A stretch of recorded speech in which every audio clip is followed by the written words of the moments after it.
We want justice. We want justice. We want justice.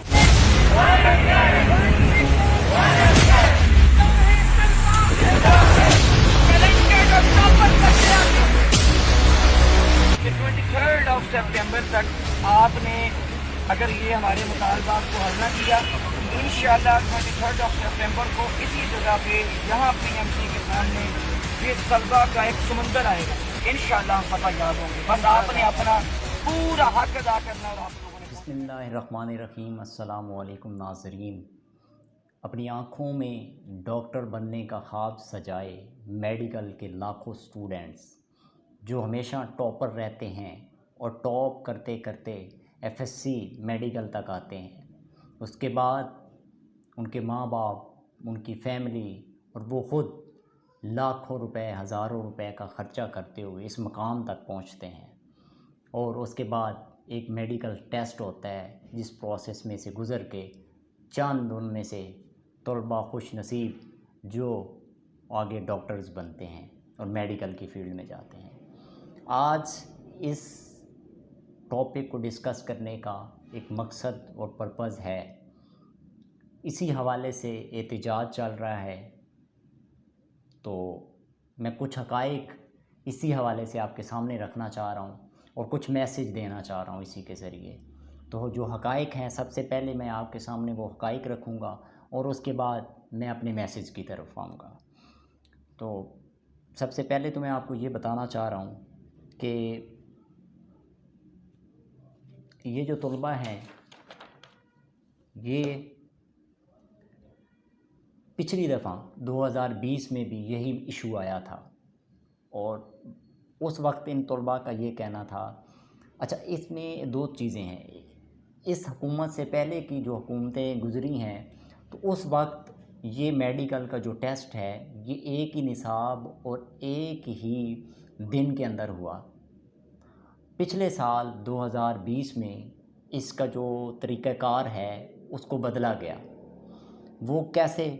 पहले हमेशा गुज़िश्ता साल से पहले हमेशा जो है वो पाकिस्तान मेडिकल डेंटल कौंसिल के अंडर जो है ना, ये पूरा इम्तिहान और इसका प्रोसेस होता था। NTS होता था और उसके ज़रिए एक ही दिन में एक ही निसाब के तहत सारा एग्ज़ाम्स लिए जाते थे, तमाम सूबाई फेडरल सब।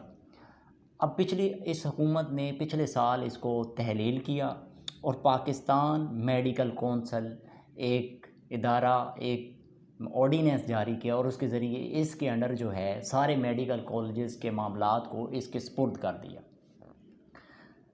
अब स्पुर्द करने के बाद पहला इम्तिहान 2020 में हुआ, जिसमें पिछली दफ़ा भी सारे मेडिकल स्टूडेंट्स, किसी ने कहा हमें फ़ेल कर दिया गया, किसी ने कहा हमारे नंबर कम आए हैं। 20 से 30% बच्चों ने कहा कि वो हमारे नंबर कम आए हैं, 20 से 30 जो है नंबर्स वो कम आए हैं।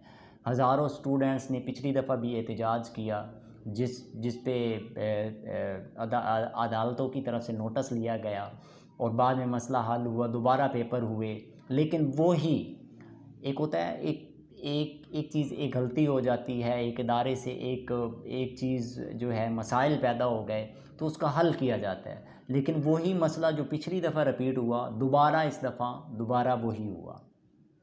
अब इस दफ़ा क्या हुआ, पिछली दफ़ा के मसाइल से हम आगे मूव करते हैं। पिछली दफ़ा जब प्रोटेस्ट हुआ, मामलात ख़राब हुए, मैंने बज़ाते ख़ुद एक पाकिस्तानी शहरी और एक स्टूडेंट्स होने के नाते अपना फ़र्ज़ समझते हुए उनका साथ दिया और मैं ख़ुद शरीक हुआ जो माल रोड पे एहतजाज था।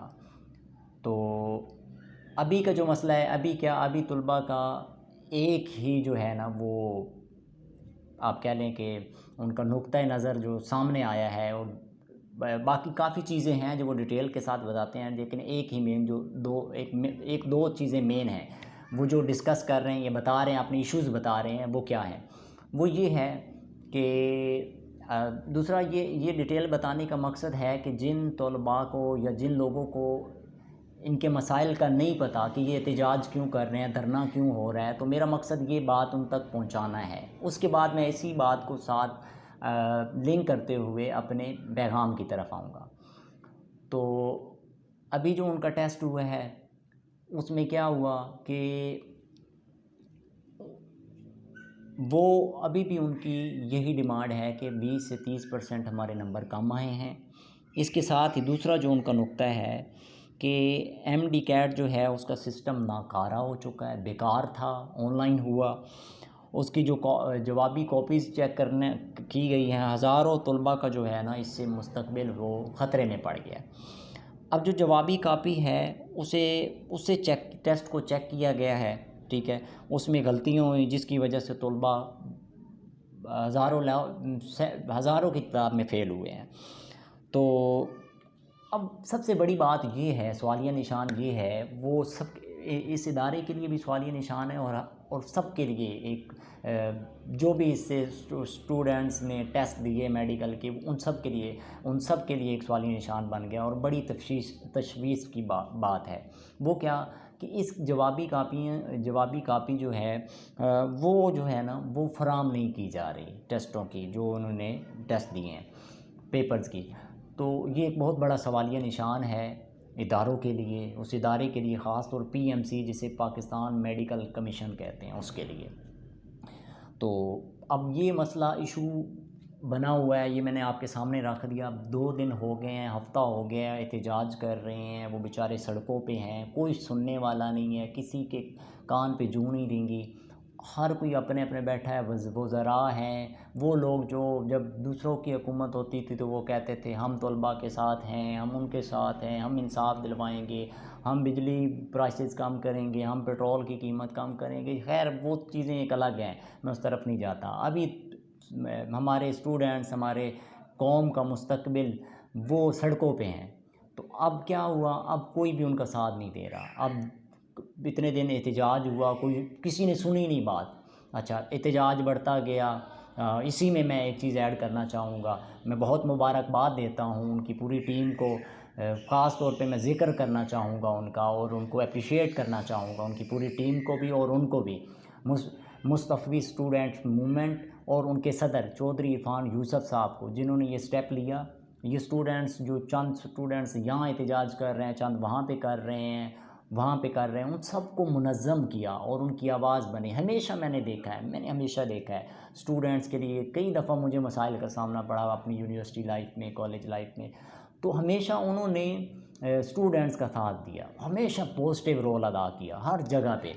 तो इस दफ़ा भी जब स्टूडेंट्स को ज़रूरत थी, पिछली दफ़ा भी मुझे याद है जो माल रोड पे एहतजाज था, उनकी पूरी टीम पहुंची हुई थी लाहौर से और बाकी तलबा के साथ पूरी यकजहती की थी। और इस दफ़ा उससे बढ़ के इस दफ़ा तो उन्होंने लीड किया है और मैं ज़बरदस्त अल्फाज में जो है ना उनको खराज तहसीन पेश करता हूँ, उनको, उनकी पूरी टीम को और पूरी तंजीमात को उनकी, कि उन्होंने हमेशा तलबा का साथ दिया। और इस दफ़ा उन्होंने क्या किया, ख़ास तौर पे जिस बात पे मैं उनको दाद दे रहा हूँ वो ये कि ये तलबा जो चंद तलबा वहाँ एहतजाज कर रहे हैं, चंद वहाँ पे कर रहे हैं, उनकी एक बेहतरीन एक आवाज़ बने, एक कौमी सतह पे एक आवाज़ बने और उनको इकट्ठा किया, उनको बताया एहतजाज करने आपका हक़ है, आपका राइट है, आपको दिलवाएंगे, हम आपके साथ हैं। और इसी तरह एहतजाज हुआ, प्रोटेस्ट हुआ, धरना दिया गया इस्लामाबाद में, 2 दिन से जारी है, ठीक है।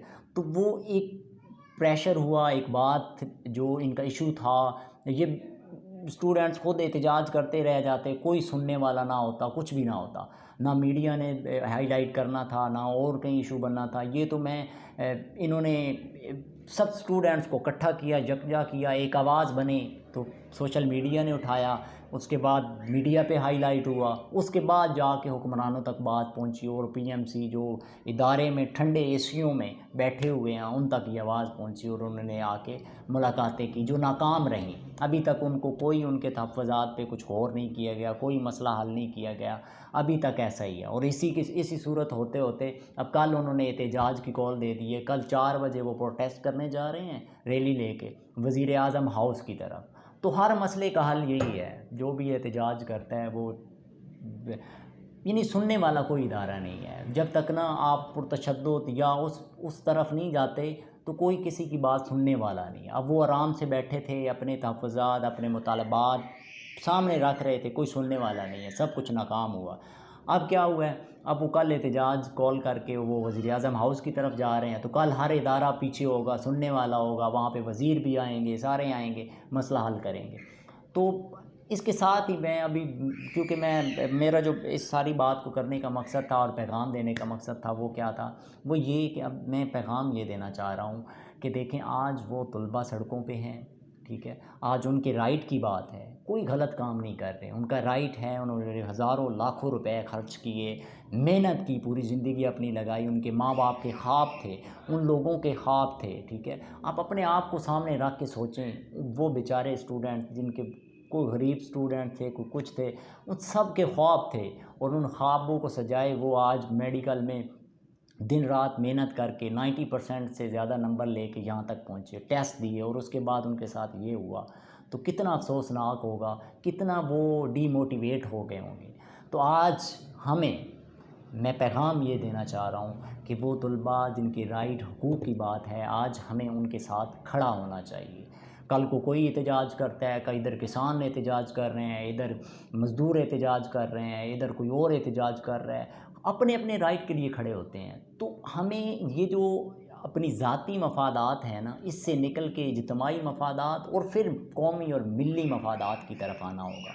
जब तक हम नहीं आएंगे, इन हुक्मरानों को कोई इन तक आवाज़ नहीं पहुंचेगी, इनके कानों पे जूं नहीं रेंगेगी, इन मतलब सुनने वाला कोई नहीं है जब तक आप यकजा नहीं होंगे। आज वो तलबा हैं तो कल आपके हकूक़ की तलफ होंगे, आपने कल खड़े होंगे, कल कोई और होगा। तो इसी तरह आप भीड़ बकरियों की तरह कभी कोई तो कभी कोई तो कभी कोई, तो कोई साथ नहीं देगा। मसला ये है कि हम सबको एक दूसरे का साथ देना चाहिए। जब आप एक दूसरे का साथ देंगे, जब जहती कायम होगी, वो आवाज़ बनेगी और वो लोग वो जो इक़्तिदार पे बैठे हैं, ऐवानों में बैठे हैं, उन तक आपकी आवाज़ पहुंचेगी और आपके मसाइल हल होंगे।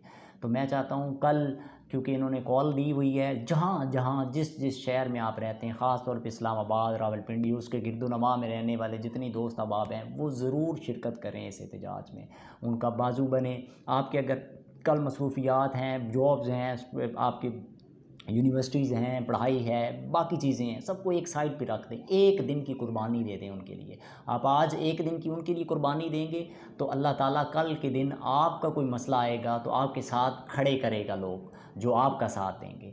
तो आप इन लोगों का कल साथ दें, एहतजाज जहाँ जहाँ हो रहे हैं उसमें शिरकत करें, ताकि ये इनकी एक आवाज़ बन सके। और वो जो जिनके कानों पे जूं भी नहीं रेंगी अभी तक, जब तक उनको अवाम नज़र ना आए, अवाम का समुंदर, उस वक्त तक उनको एहसास भी नहीं होता कि हम क्या कर रहे हैं। स्टूडेंट्स वो जो कौम का मुस्तकबिल हैं, जिन्होंने कलम चलाना है, जिन्होंने किताबें उठानी है, वो सड़कों पे ज़लीलो ख्वार हो रहे हैं और ख़ुदकुशियाँ तक करने की सूरत की तरफ मोड़ रहे हैं।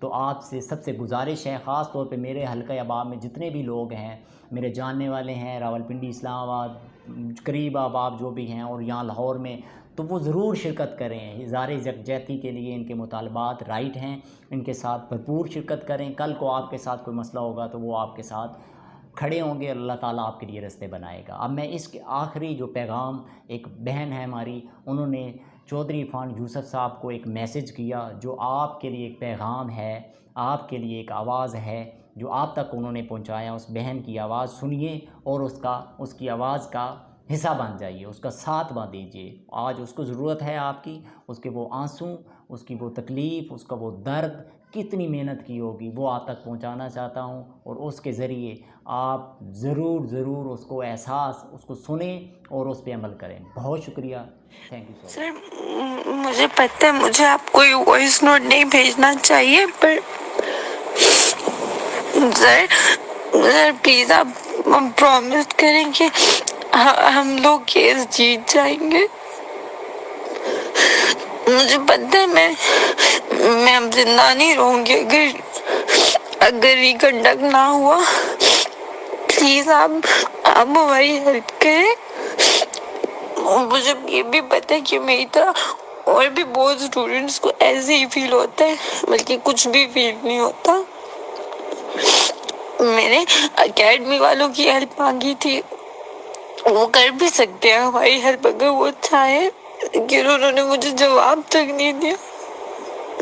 मैंने टीचर से भी इतनी रिक्वेस्ट की थी कि वो हेड भी है, क्योंकि मैं बीजीसी में पढ़ती थी, तो वो हेड थे हमारी ब्रांच में, जो स्टेप की क्लासेस होती थी वो उसके हेड भी थे। लेकिन उन्होंने भी मुझे जवाब नहीं दिया। सर हमारा कोई भी कसूर नहीं है, हम लोगों को टेस्ट आता था, टेस्ट में इतनी गलतियां थी फिर भी आता था। मैं बीटर हूँ और मैं तो नहीं फेल हो सकती थी क्योंकि मैंने 2 साल मेहनत की थी, 5 पेपर भी दोबारा दिए थे। सर आप प्लीज प्रॉमिस करें कि आप जीत जाएंगे। बस अगर हम हार गए ना तो बस मैं पीएमसी के पास जाके खुदकुशी करूंगी ताकि उन सबको पता चल जाए कि उन्होंने हमारे साथ ज्यादती की थी। मैं बहुत दुआएं करूंगी आपके लिए, प्लीज सर प्लीज।